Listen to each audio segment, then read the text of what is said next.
Each time, and casually, and I was taking note, because, I mean, these guys have been here for 40 years.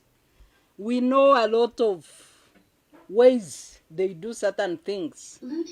So you would meet a casual person in the maybe before before immigration point, or before check-in, or in the middle as you rush with your luggage to catch up with people coming to pick you.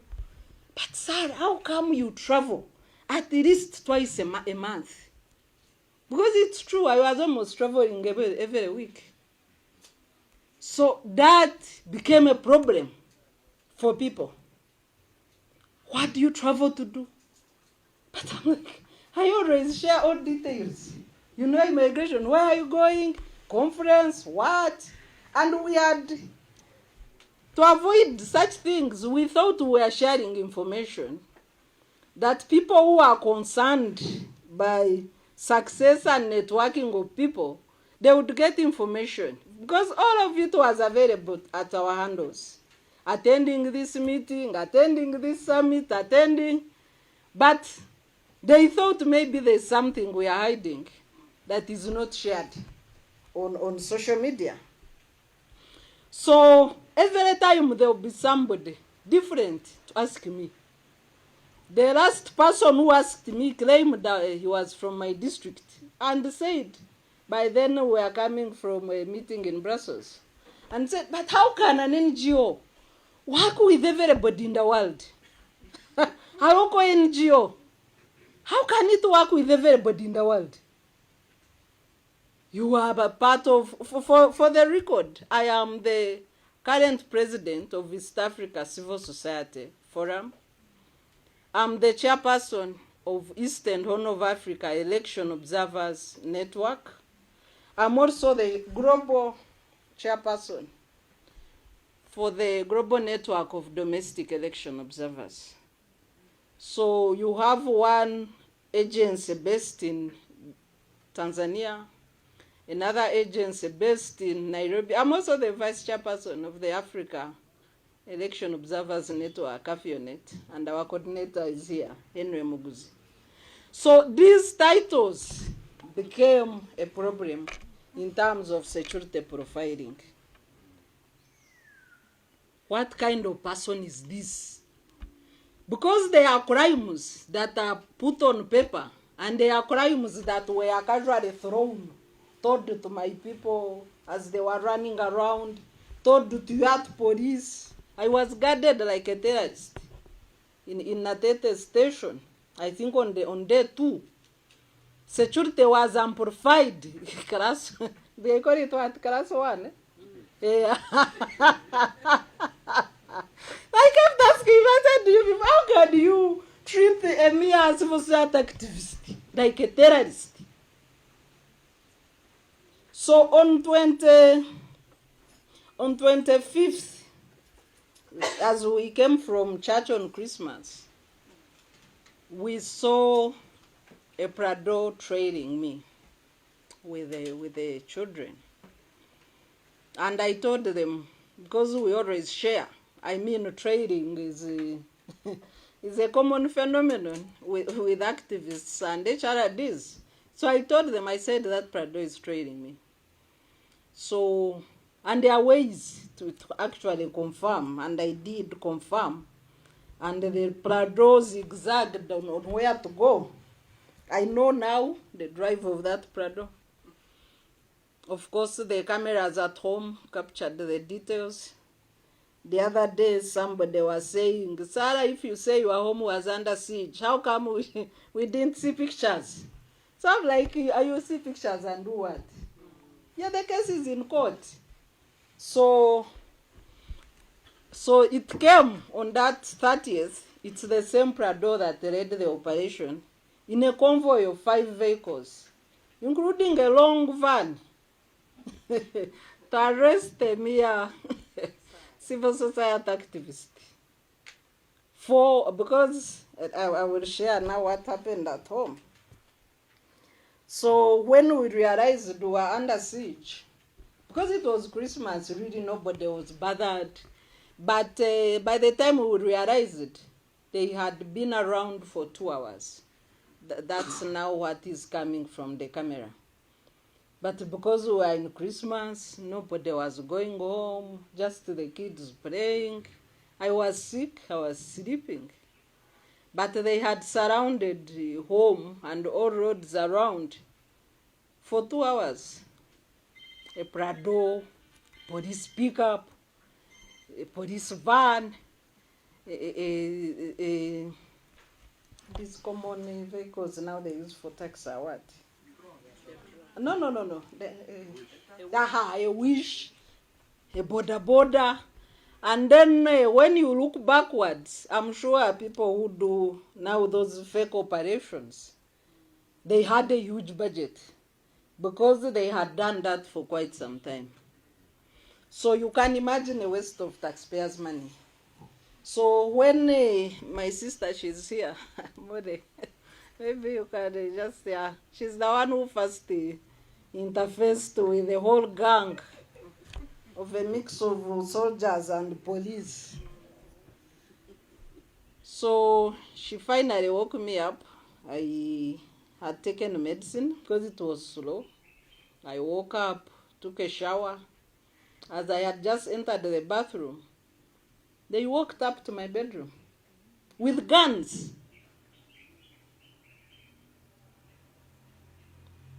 So I asked them, I said, you people, you go around the house. There is no escape where you are. So go and wait for me in the sitting room. I've been told you're here. And I'm now naked in the bathroom. So I opened the door. I told them, if you want to come in, you are welcome to join me. But I will take my shower, dress up, and come and interface with you.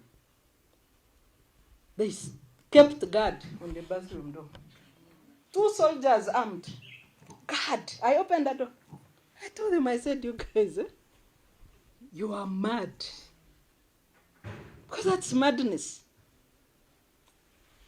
I took my shower, dressed up, came down. I had called a lawyer who stays with my neighbor. I told him I'm under siege. And as you know, lawyers can't represent themselves.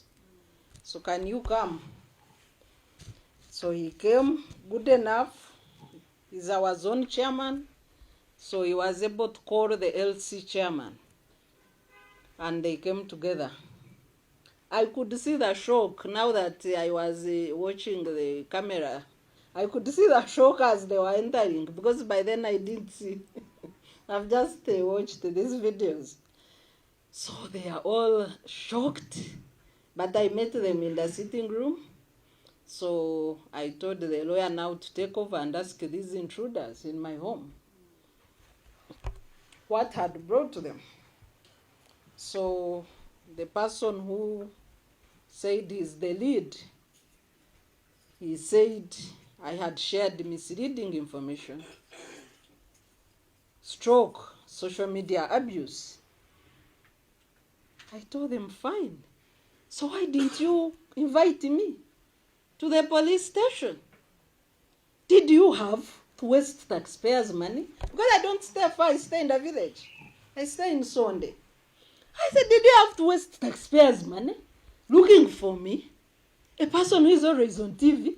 Because he claimed they had investigated for some time. I said, why did you give me a call? I would have been there. I said, you guys, why are you wasting taxpayers' money? We thought about it, but we debated. And I said, fine, anyway, we are here. So what are the details of the offense? He said, no, you will find out at the station. So I said, fine. As we were leaving, a camera person took pictures of my children. So I asked them, why are you taking pictures of my children? Are they part of the offense? Because I assume if you are investigating social media, this is a post on social media. So are my children part of that social media post? I said, please stop taking pictures in my house and my children. So the children said, also we want to take pictures. Since now you are taking pictures, can we also take yours? So I think one of them took a picture. So that's how they held all the phones in my house and said, now this is a crime scene. And took, so my children were not just left alone, but they were left without any means of communication. Yeah. So I sit with a lawyer. At first I said the lawyer can drive and follow me. They said, no, they can give him a lift because they had a big coaster. And I think there was a free seat. I was alone on the chair I sat on. So when he sat in, he said, but you people, why don't you return the children's phones? So he said, so you are bringing Gurgezgez also out? So they threw the lawyer. They threw the lawyer out of the van. So I told him, we just drive and follow. Because we had also asked the area of detention where they were taking me. Because this is the provisions of Article 23 of the Constitution. They said they were taking me to CPS. But I found myself at Natete. So that was also abuse of the Constitution that we keep talking about. They had sieged our village without introduction to the LC chairman. It's my lawyer who invited. I mean, these are basics in the Police Act. These are basics of arrest of any citizen in Uganda. I know they are abused, others are abducted, others. And then the conversations we had in prison, indeed, the long conversations, is some people would say you are lucky. We know where you are. Because as we speak, that's after the abduction of Zedriga and Kat Shabi and many others. Said at least for you, we know we can come here and see you. What about the other women leaders? By then, their whereabouts were unknown. So I kept challenging them. I said, why are we adjusting into a problem? To say that I'm lucky, to some extent they are right. But slowly we have adjusted into a crisis. To say that for you, you are lucky, we know where you are. Everybody has adjusted into a crisis. How can you say that? Why did people waste money making a constitution? If we are to celebrate that we know where a person is. The whole country has adjusted into the constitutional crisis that Dr. Karumba was talking about. So the story then of Natete, you know better, because I was grounded. I would be told many people were here, I would be given names. And thank you for the love and solidarity. It's very, very important. Extremely important to show up. Even when you know you can't do much. Because people kept coming. Even when they knew they would be denied access to me.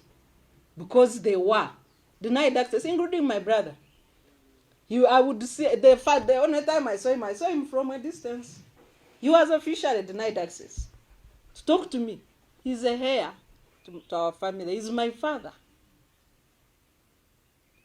And then the annoying thing, allegedly, Human Rights Commission sent an official to check on me after there was that rumor that women were going to protest. I never saw anyone at Natete from Uganda Human Rights Commission. Then I hear a tweet has been sent that now Sarah is okay and we can confirm she has access to her family, her lawyers. You people, my lawyers struggled to access me at Natete. I was denied legal representation as I was interrogated. I was alone. I had 4 lawyers at Natete. They were all denied. I was denied legal representation. I met my lawyers for the first time on fast. A few hours towards the lapse of 48 hours of legal detention to receive instructions. They were denied access every day at Natete. My family would struggle for about 3 hours to serve me a simple meal. And then Human Rights Commission sends out such a tweet. Are we together? I know they came to see me in prison, and I told them to bring down that tweet. And now I'm going to check whether they have brought it down.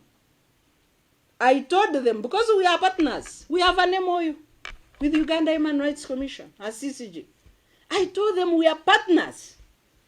If you can tell a lie about me, how about simple citizens that are unknown?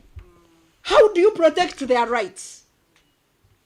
I asked them to fire an individual that told a false report about meeting me in Natete, and I'm going to write to them. She does not deserve to serve in that office.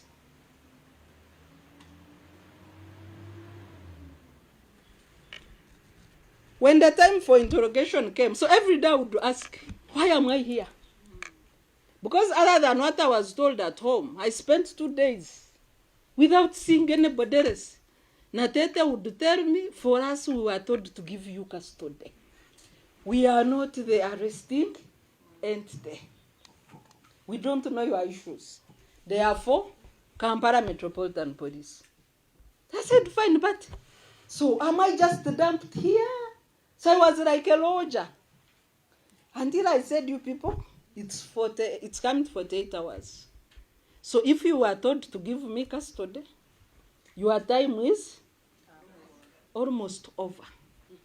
Tell them to either come and do their job, or if you don't release me, you will also be part of the suit for violating my rights. So I think it was 2 hours, now like 45, 46 hours in detention. So the IO who picked me at home with one of the female officers, come, interrogation. Oh, no, we need a big space. We need what? My lawyers were present all the time at Natete. I had legal representation, but outside. No interaction. So they said they want to interrogate me in a big conference hall. So I walk there. I said, can't I have one lawyer? They told me, okay, select one. So I said, the one who was there at the foundation during arrest, let him come. So when he came in, he said, no, let him keep outside. If we need him, we shall do what? Yes. So I said, fine. After all, I don't want the 48-hour lapse to be blamed on me. I think it was part of the trick. Demanding for legal representation, I said, let's go ahead with your interrogation. The issues I was asked had nothing to do with the case now in court. Did you make an address to where? Did you make an address to where? So I don't even know what kind of report they made. But the charge sheet I saw in court had nothing to do with the interrogation or the things I was told upon arrest. So, and that's where we are.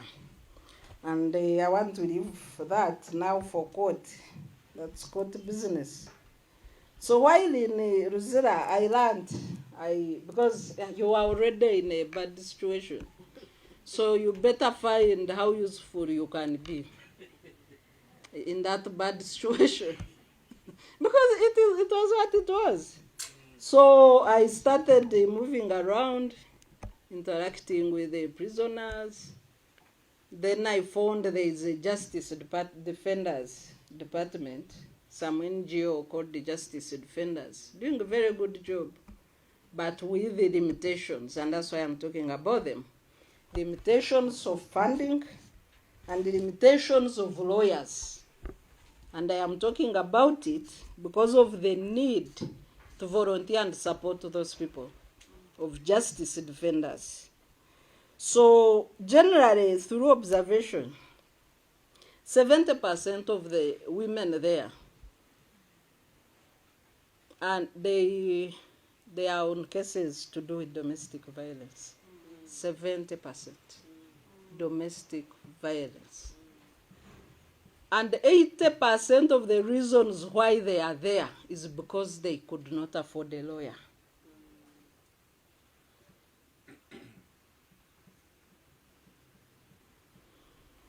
When you go to the details of the, and I of course, most of the women leaders in civil society visited me. I think about 90%, even if they are not here. 90% of the women leaders visited me in prison. So I told them that we need to write a constitution for women, a simple guide to women on how to live their lives as women. Because if these women knew simple basics of what their rights are, what are the do's and don'ts in a relationship, they wouldn't be in prison. They wouldn't be. And I want to pursue that challenge. Honorable Winnie Chiza, you're here. I want to invite you and give you a bigger mentorship challenge. I know you have done so well and you've made us proud, always. Lead us to draft a constitution for women. Because the other fronts of the family relations bill has failed. We know how we've struggled with the marriage and divorce bill, more than 20 years. And this is not an issue to do with, I know that men, if somebody went to their side, they also have maybe similar challenges. But I am not a witness to that because I was confined with women. Let's write a guide to every woman and put it in 8 local languages. Honorable Winnie Chiza, let your foundation lead, and CCG will work with you, and other women will join us. We distribute it free to women, and we let men pay a little fee. I hope that won't be too much. If the men want to know what guide we are giving to women, let them pay a little fee, because we want money to make it accessible to all women. And I want to ask Winnie in your presence whether she will take up the challenge.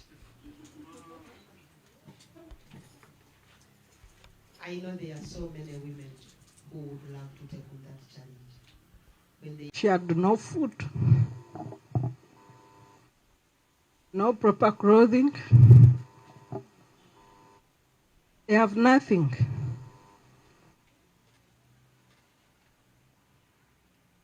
I left a little money for her. So that's a second call. Can we raise money for this child? She's not a prisoner. She has medical treatment, but she needs food. She needs clothing. And if the mother is released, the mother can't afford medical treatment. That's the second cause that I will post for Women for Uganda, that we stand with this child born in prison in these conditions.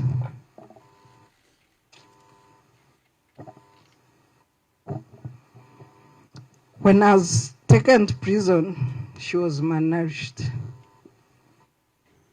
The little time I spent there, she gained 2 kilos and started to try to stand and sit and crawl. It's a very critical help that we need to take up as mothers of this nation. I think I would stop there. That was my experience.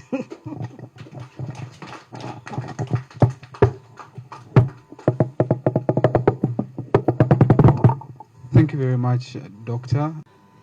We thank God that He gave us Sarah, gave Uganda a gift in Sarah Bireete. We thank God to rejoice because of his goodness. We thank God and we rejoice because he has made us humans. I'm here on behalf of your many friends, Sarah. My brother Joseph has spoken on behalf of the other many. Maybe some of our colleagues were not able to be here for fear of their lives. I know they are there who would have been able to be here, but they are like, supposing they look at the pictures and they see me, I may be the next victim. Friends, take courage. We shall overcome someday. Sarah, we come here as your friends to tell you that we are proud of you. And to tell you that amidst all the challenges that you went through and possibly will continue going through, because I know you are not about to keep quiet, you are an asset to the nation. You are an asset to the African continent. You are an asset to the world. Why do I say so? Napoleon said that there is a lot of conflict in the world, not because of the bad people, but because of the silence of the good people. And I know, Sarah, that you haven't remained silent. You have spoken when everyone else is quiet, and we keep clapping. Banange tatia. Na yoyo muchalo oyo ayesigachi. To the extent that when Sarah is finally arrested, then they say, by the way, it even took long. We knew she was supposed to have been arrested. But let me say this. Maybe I'll just use the words of Pastor Martin Niomola, who said that first they came for the socialists, and I did not speak out because I was not a socialist. Then they came for the trade unionists, and I did not speak out because I was not a trade unionist. Then they came for the Jews, and I did not speak because I was not a Jew. Last they came for me, and there was nobody to speak for me. In Uganda, a lot is happening. They take people and you say, you know, those are NUP supporters. They are rowdy. We knew they would fall into trouble. They take them and we all remain silent. They come for the Samugumias and the messages. And they say, Besije na ye has been too much. We remain silent because we are not the messages of this type, of this world. They come for the activists and we say, Babade bachisusiza. And we go on with our businesses. And we don't speak. So they come for Sarah and you say, Twali twachi manyada, tibaja mutwala, panangenze kansirike. Before you know it, it will be you next, and there will be no one to speak for you. What does this require us to do? That an attack on one citizen is an attack on all of us. That's why I started by saying that we thank God for making us humans, that we should have at least the heart to feel for each other, that when one is in trouble, be empathetic, put yourself in their shoes. For heaven's sake, Sarah is a mother, is a family holder. When she's in jail, her family is in jail with her too. If you don't love Sarah and you can't feel sorry for her, at least feel sorry for her family and her children. If you are not Ugandan enough to see what is happening around us, at least be human and feel for humanity. So Sarah, we thank God today for your resilience. You are a woman of courage. You are a resilient woman. And we admire you every other time. We admire your courage.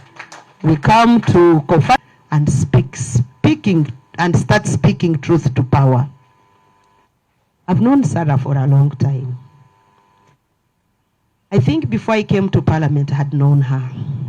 In 2001, when she ran for Bushenyi seat, I was running as a district councillor. We interacted as members who believed in the truth at that time. No matter the distances that were between us and possibly the levels of engagement, but I knew that in Bushenyi across there was a Sarah. I was a small councillor in Kasese, but I would look on to her. When I came to Parliament, Sarah was working in the Ministry of Foreign Affairs. She was running a project that was coordinating the Great Lakes region countries, and I was a member of the caucus on the Great Lakes region in Parliament, and she was a fantastic woman. She held our hands, she nurtured us, and Sarah, I can tell you that it was a mentoring that you gave me that kept me glued to you. I know there are so many other people whom Sarah has touched. I am one of those, and I will say, you told me to speak out on issues of the Great Lakes region. One of them is democracy. One of them is peace and security.